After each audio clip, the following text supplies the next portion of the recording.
ᵛᵉŻᵗ. I will speak now.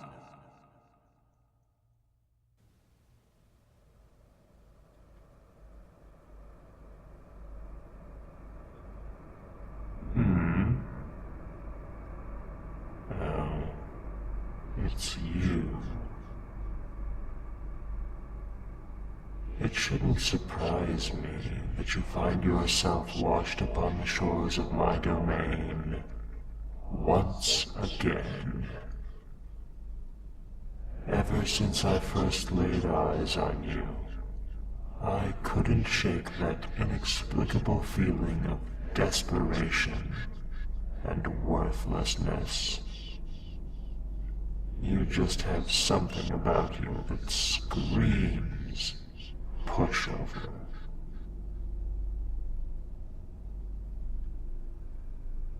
Now, my dear, there's no reason to cry. You did this to yourself. You are at fault. Again. For being so weak and pathetic. Did you really think you were special? That you are some kind of hero, destined to leave your mark upon the world by aiding the weak and fighting for good? What a ridiculous notion. You look a bit worse for wear since we last spoke, my dear. Bloodied, missing an arm, guts lying on the ground. I knew you were an idiot, but to die such a shameful death, with my powers, unforgivable. I ought to crush your soul into dung and feed it to the worms. Maybe then you will be of some use. I can't hear you over your disgusting sobbing. Maybe I should continue what they started and rip out your eyes and tongue, just so that I don't have to listen to your imbecilic sniffles. Not the worst idea I had when gazing upon you. Darling, darling, darling, look at me. Open those puny little eyes of yours and look at me. Good. Do you remember the first time we met? You looked so much younger then. Long hair, carefree smile, exuberant eyes. Now look at you. Look how much you were reduced by your foolish ideals. This is where your pride got you. 12 years later, wrinkles and missing limbs. And you could have had it all. You could have lived like a debauched monarch if you used the power I granted you selfishly. Men, women, gold, fame. All were within your grasp, but you squandered every chance you had. Back then, do you remember what you said to me? Do you remember at all our first little rendezvous?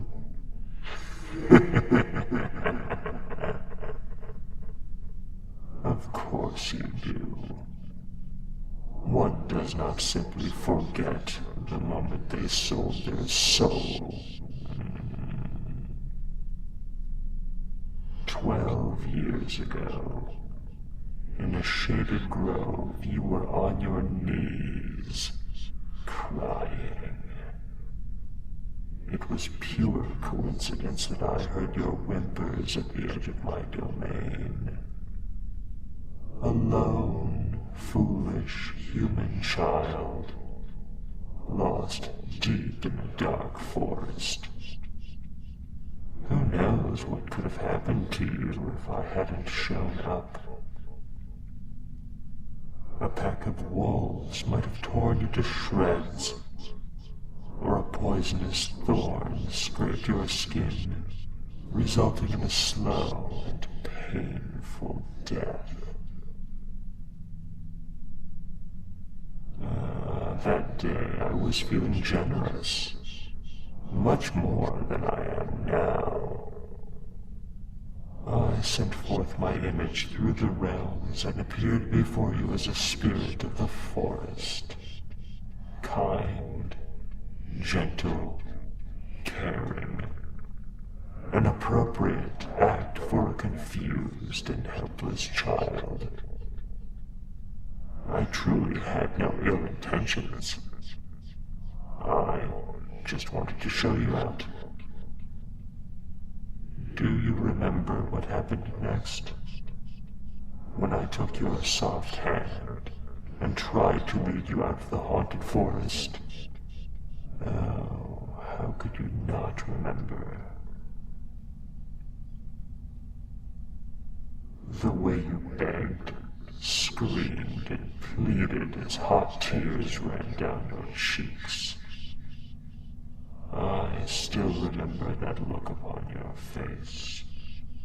It has been forever frozen in the ice of my castle, for I could not part with the memory. Anger, grief, desperation, and a bit of foolhardiness.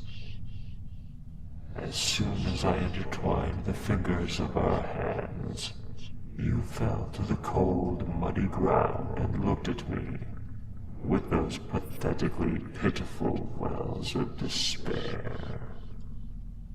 Though you were young, even for a mortal, you described in great pain what befell your village. Nearby, just a couple of miles from the forest, lay a small community which had been attacked by gnolls.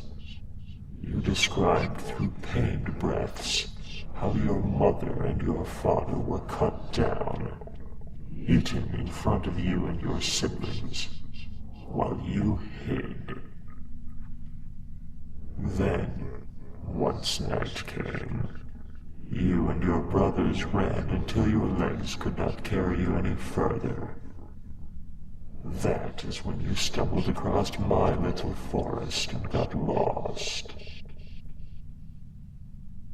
I still remember that zeal in your eyes, pet. Those dark emeralds shone with a fiery vehemence as you thirsted and craved for revenge. So you pleaded for help, for power, for anything at all to help you achieve it. What you didn't realize then was that I was not some benevolent spirit there to guide you. No, you were more akin to a pathetic fly stuck in my web. And I simply had more important matters to attend to than eating you or disposing of your carcass from my land. So imagine my surprise when the little lamb said those words to me. Please, I'll do anything at all. That is what I mean when I say you have this aura of desperation around you. You are just so easy to take advantage of. My little hero, I. Should we reenact that little scene which played out next? It's one of my favorites. Though, it would be a bit vain now that you no longer have anything to sacrifice. But back then it was so delectable. We were about this far apart. You were on the ground, and I knelt down until our noses almost touched. And I asked you, what would you give for that power that you oh so desired? Anything. Really. Anything at all. I was never interested in material possessions, so your family house and everything you owned could never do. But you, your soul could do the trick.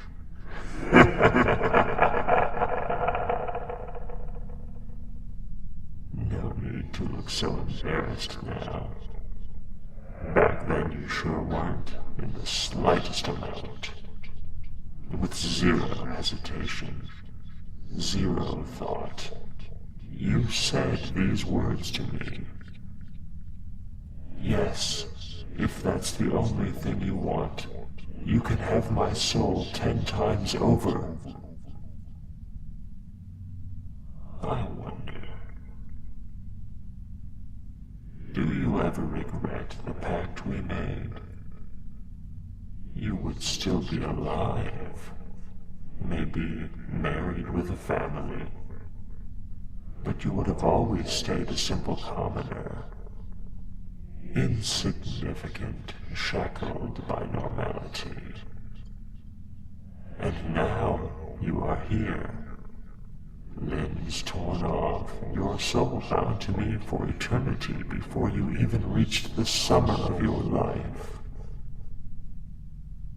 I certainly had my doubts about our deal, especially considering how long you made me wait to reap my reward. I had no doubt in my mind that soon after you left my little abode, you would meet your timely end. What could a little whelp like you even do to a mad and mean gnoll? It seems I underestimated you then. How much blood you spilled with my powers. How many lives you quenched with your hands, and how many corpses you sowed. Exhilarating. You soon figured out who I really was, didn't you? I guess the method of sealing our pact was a bit unusual. But I know for a fact how much pleasure you took when our lips touched and when my tongue had entangled yours, how you blushed. The guilt and shame of having your soul branded with a kiss. The absolute ecstasy of godly powers surging through your veins, elevating you higher and higher above all mortal men and beasts.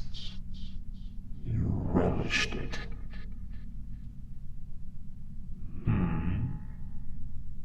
Your only regret is dying so soon. Oh my. So you didn't mind the shame. What a twisted little creature you are. Speaking of dying, what kind of foe managed to do such damage to your body? Those lacerations were made by something very sharp and very precise. Yet your arm looks to have been torn off. Separate assailants, likely. Or perhaps a dragon used you as its plaything. by carefully disemboweling you, and then plucking your limbs like pears from a tree. Oh, trying to be mysterious now, are we? Is silence the way you're supposed to answer when your god asks you a question? It matters not that you are ashamed of succumbing to some weak threat, even if you won't admit it. I can just take a look myself. What do I mean? Well, you could say that you are not technically dead. Yet. This is your twilight hour. Or seconds, I should say. You are lying on the cold, hard ground as blood is gushing out of your wounds. If those injuries are not tended to, our contract will be fulfilled as I reap my harvest. And I'd say that is bound to happen very, very soon, as your situation is getting dire. You see, time passes differently here in your subconscious. We could talk and talk and talk almost forever. But that is not what I came here for, so I will speed up this play. Now, do you think you have any say in this? Or do you think your friends will be able to save you? I mean, look at your body.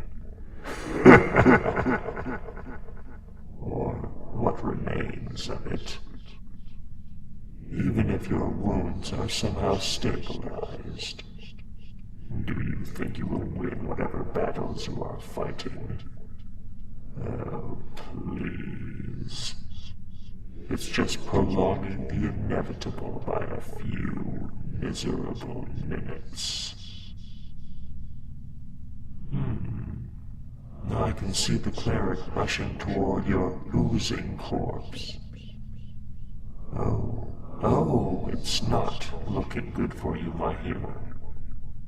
The wizard seems to be unconscious, and the other three are barely holding on. It seems that your would-be savior is about to meet her end as well. What a crying shame that you are the first to leave without even saying goodbye. That is truly so unfair.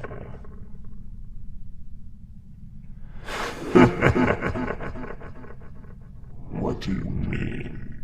You've got to help me. What, do you want me to just snap my fingers and restore you to life? Why in the nine hells would I ever do something like that, Out of the goodness of my heart. Oh, please. I am insulted that you might even insinuate something like that. Have you not learned anything about me through all the years we've been together? That is truly disappointing. You'd give anything at all. Oh, hero, you don't have anything left to give. I recounted our old tale because I had a feeling you'd say something like this. But it seems you are too dumb to connect the dots. You are nothing. You have nothing of value to me, except what you already promised and what I am due. Don't look at me with those pitiful eyes. It's not going to do you any favors. Especially not after you only used me for my powers. When was the last time you spoke to me? Just for the hell of it, instead of asking for something. No, I won't restore your body, imbecile. I told you already.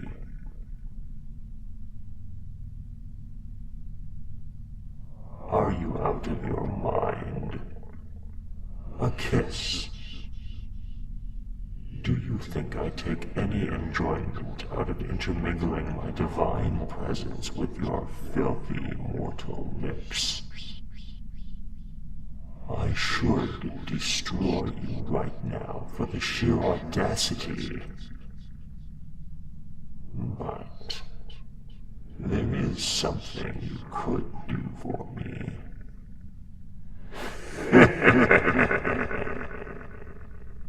Now, hero.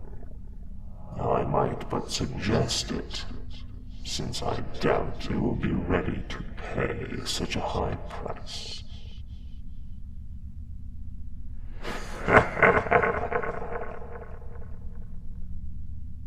Really? Well, since I already have your soul, and what remains of your bloodied body, how about the soul of someone else? Would you do that for me? Yes, it is true that you already extinguished plenty of lives with my powers. However, those souls were not mine to claim. You see, each mortal soul has to be judged before it can be sent to a god's domain. But there exist certain caveats which can bypass this tedious process. How? Aren't you eager to know, pet? It is quite simple, really. All you have to do is inscribe a runic circle on the ground with the sequence of my domain. Etch the creature's true name in the middle. Overlap congruent matrilineal branches. And lastly, spill the entirety of the creature's life force atop the circle. No, that does not sound like a sacrificial ritual. It's merely the necessary procedure you will have to undertake if you want to save your friends. Well, some of them. What do I mean?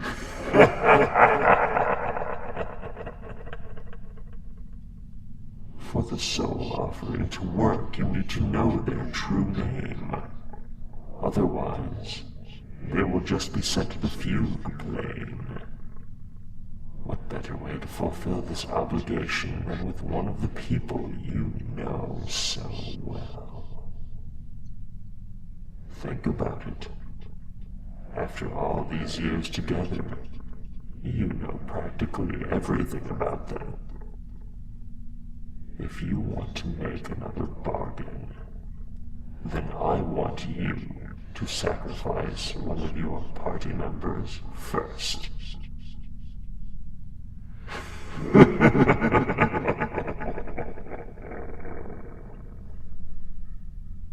Quiet now, are you?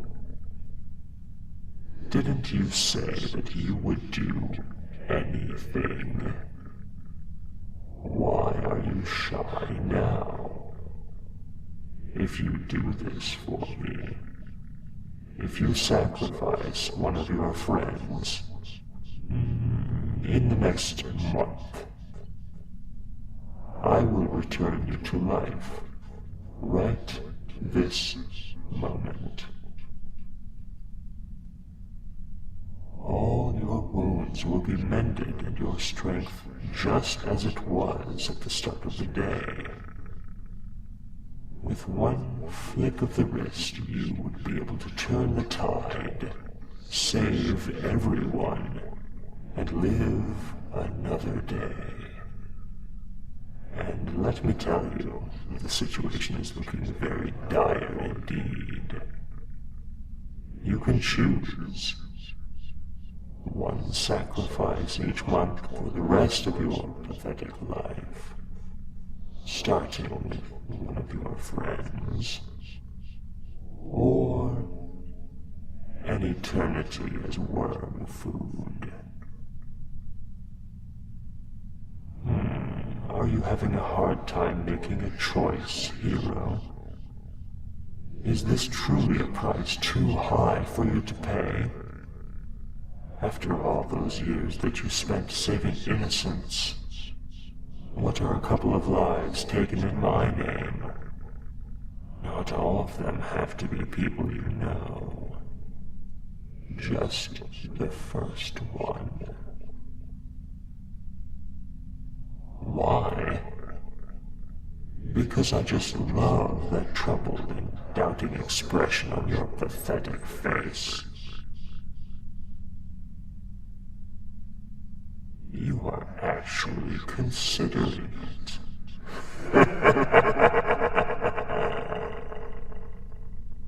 Maybe it will be the night. An easy kill, that's for sure. He trusts you completely. Even though he is a master swordsman, he would never expect one of his most trusted companions to run a dagger through his heart. Do you remember all the drinks you shared over the dying embers of a campfire, talking about your past, your regrets, and how you wanted to make the world a better place? What better time would it be to mark him in my name than while the sun still hasn't graced a new day in the darkness of the woods? Or perhaps the cleric, a charming, caring, innocent little creature.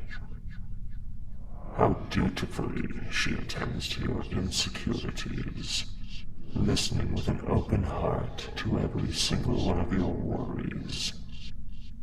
She might even have feelings for you, a slave who sold their soul to me. I would relish the thought of you taking her hand and walking to some secluded, faraway grove.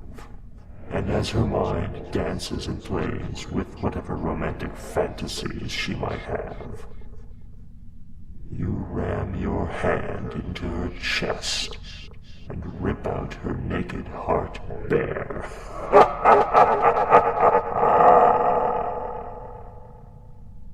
Or would you prefer either the wizard or the paladin? While the other two would be good friends.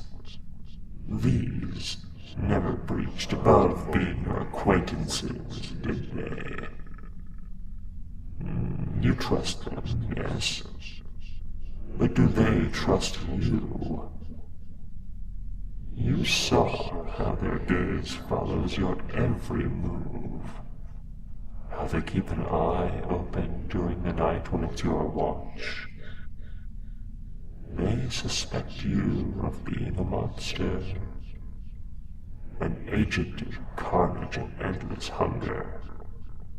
So, should you trust them, when any day now they could cut you down where you stand? All the accusations you brushed off with a joke are still burning hot in their minds. So why not get them first?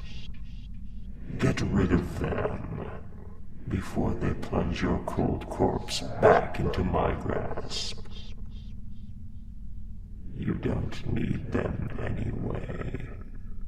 They're nothing but pebbles on your path, which need to be kicked off the road. You will do it.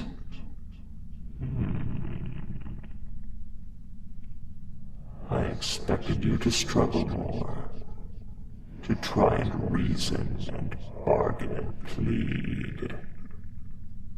But it seems that you have made your choice. It shall be so. Once again, your body will be invigorated with my powers, and you shall shine as a paragon of my will. Now, go. Do not disappoint me, pet. And remember,